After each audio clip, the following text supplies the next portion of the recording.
নমস্কাৰ বন্ধু বান্ধৱীসকল, আজি বিশ্বকৰ্মা পূজাত আমি দুয়োজনে আমাৰ গাঁৱৰে কনক ভূঞা ঘৰত বিশ্বকৰ্মা পূজা আয়োজন কৰিছে ভকতৰ দ্বাৰা।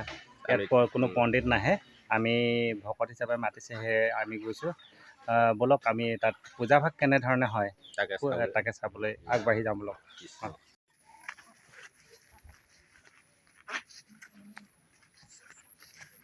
ৰ'দটো চোকা হৈছে দেই। এইখিনিতে আপোনালোকক কথা এটা ক'ব বিচাৰিছোঁ। আজি ৰ'দটো বহুত চোকা হৈছে, বাটে ঘাটে ওলাওঁতে সাৱধান হ'ব দেই। আজি মানে বিশ্বকৰ্মা পূজাটো পূজা খাটিছে নে নাই, পূজাভাগ শুদ্ধ হ'ল নে নাই এচামে পৰীক্ষা কৰিব। বিশেষকৈ যুৱচামে মানে বাইক চলাব, বহুত স্পীডত চলাব, গাড়ী মটৰ বহুত স্পীডত চলাব। যাওঁতে কাক মহতিয়াই নে কোনে ক'ত সোমাইগৈ ঠিকনা নাই। সেইকাৰণে যাওঁতে বাটে ঘাটে যাওঁতে অকণমান সাৱধান হৈ যাব বুলি আপোনালোকৰ কথাটো উনকিয়াই থ'লোঁ দেই। আপোনালোকে কি বুলি ভাবে কথাটো কমেণ্ট কৰি জনাব। আৰু এয়া কনক ভূঞা ঘৰ পালোহি দেই। গাড়ী দেখিছে, লাইন লাগি আছে, চতাল নধৰা হৈ আছে দেই গাড়ী।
Hare Krishna, Hare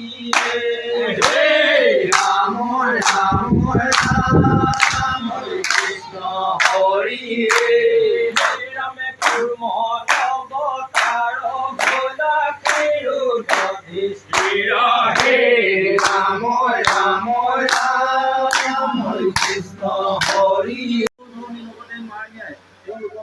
কুশলে থাকিব লাগে। এইখিনি জনাই দিয়া হৈছে বন্ধু। আৰু তেওঁলোকে যেনেকে ককাই ভাই বান্ধি লৈ তেওঁলোকে ভকত ভাগৱতৰ সাহিত্যৰ সেৱা বুলি ধৰিছে, তেওঁলোকৰ সেৱা প্ৰতি কৃষ্ণ হৰি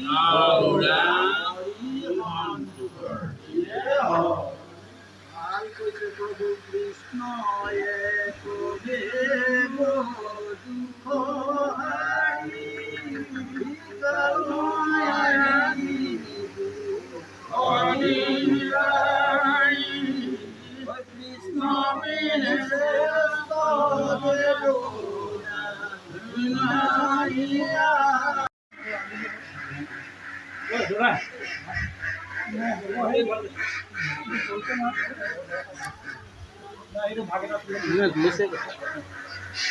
এয়া আমাৰ কনক ভূঞা ককাইদেউৰ ছোৱালী, মানে এইফালে কাম লাগি আছে।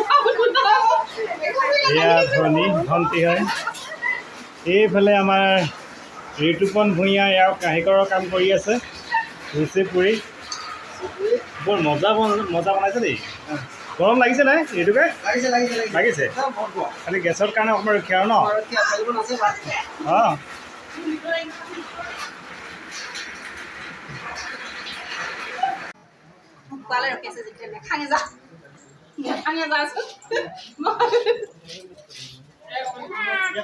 মামীয়েকে কিন্তু পুৰা দিছে দেই।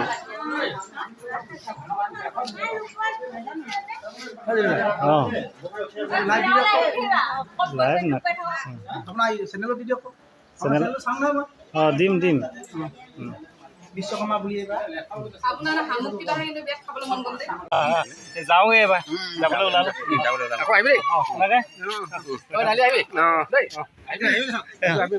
তোমাকে যাওক দেই। বন্ধু বান্ধৱীসকল, ভিডিঅ'টো সামৰিবলৈ সময় হ'ল। আজি আমি যি ব্যক্তি ঘৰত উপস্থিত হ'লোহি সেই ব্যক্তিজনৰ নামটো মই আগতে কৈছোঁৱেই, কনক ভূঞা। অঁ, কনক ভূঞা ঘৰত আমি আহিলোঁ। যিজন মানুহে শূন্যৰ পৰা আৰম্ভ কৰি আজি কোটিটকীয়া মানুহ হৈছে। একদম বহুত পৰিশ্ৰম কৰে, বহুত কষ্ট কৰি মানে তেখেতে এইটো পৰ্যায় পাইছেহি। তেখেতে এটকা দুটকা কৰা মানুহ, আৰু তেখেতৰ নিচিনা আমাৰ এইটো অঞ্চলত মানুহে নোলাব ন, এনেকুৱা মানুহে নোলাব। যিজন মানুহে নিজে সংস্থাপন হোৱাৰ লগতে 10জনক সংস্থাপন দিছে, হয় নাই? সেনেকুৱা ব্যক্তি আমাৰ এইটো অঞ্চলত, মানে আমাৰ দুলীয়াজান অঞ্চলতে ক'ব লাগিব। দুলীয়াজান বৰপথাৰে আমাৰ দুলীয়াজান অঞ্চলতে এনেকুৱা এজন আদৰ্শ ব্যক্তি নোলাব চাগে, যিজন ব্যক্তিয়ে ইমান কষ্ট কৰি শূন্যৰ পৰা আৰম্ভ কৰি আজি মানে কোটিপতিটকীয়া মানুহ হৈছে, লগতে 10জনক সংস্থাপনো দিছে। আপোনালোকক গোটেইখিনি দেখুৱাব নোৱাৰিলোঁ বাৰু, অকল আজি সকামলৈ অহা ভাগটোহে আপোনালোকক দেখুৱালোঁ। কেনেকুৱা পালে কমেণ্ট কৰি জনাব। ভিডিঅ'টো আজিলৈ সামৰিছোঁ। Bye bye.